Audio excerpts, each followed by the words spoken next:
Sheffield's music scene regenerates itself over and over. New bands and venues emerge to replace those that have been forgotten. Even now you can still hear the echoes of punk rock and synth pop in modern day music. But it all started here, at The Limit.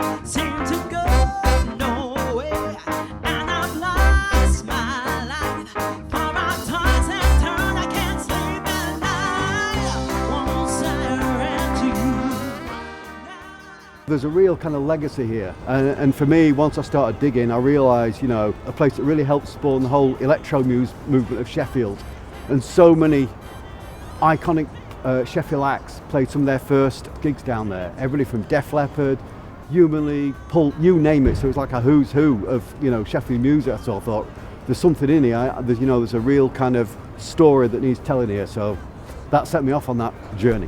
When I think of The Limit, the first thing I think about is you're going to have a wild time. That was it. The first thing that I think of from my own experiences is the bloody flooding toilets. They were an absolute disgrace. When I think of The Limit, I think of a lot of beer on the floor.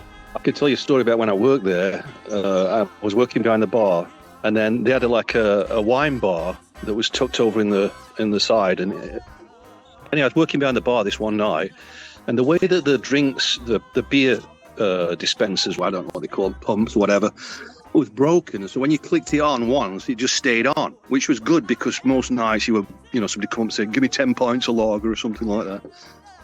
And so you click it on and then it just ran and ran and ran. But the only way to turn it off was actually to put your finger on the bottom of the dispenser and create some back pressure. It sprayed the entire group of people at the bar. So I came to Sheffield Poly, as it was then, Sheffield Hallam, and that was 1983. And the scene was pretty vibrant. There was lots to do in Sheffield, and so there was lots of pubs and clubs and stuff like this. So one of the things that we did in our first year was just to just indulge ourselves really in all these amazing places. And The Limit was one of probably half a dozen places that were high up on the agenda really for all of us.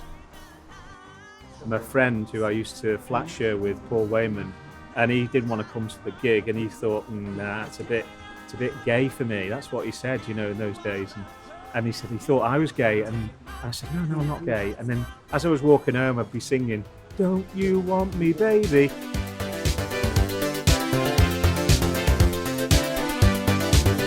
In 1986, September 86, I got offered the guitar job with the Human League, who were a pretty big band at the time. Just gone to the Morning America, and I was asked to play guitar on a tour for them. And as a result, we did a Radio Sheffield competition for people to win tickets to come and watch us sort of do a live practice at the Limit Club. The funny one about the Limit gig was we were kind of this quite, famous big band. They'd just gone to the Morning America with a song called Human. And when we did the gig, we used to play snooker upstairs in Mike Watterson's snooker centre to relax. And on the night of the gig, that's where we had to get changed. So basically our dressing room was a snooker club upstairs, and we came down in a freight elevator to the stage, which wasn't the most grandiose of entrances really, but it was funny. Brought us down to earth a bit, I think.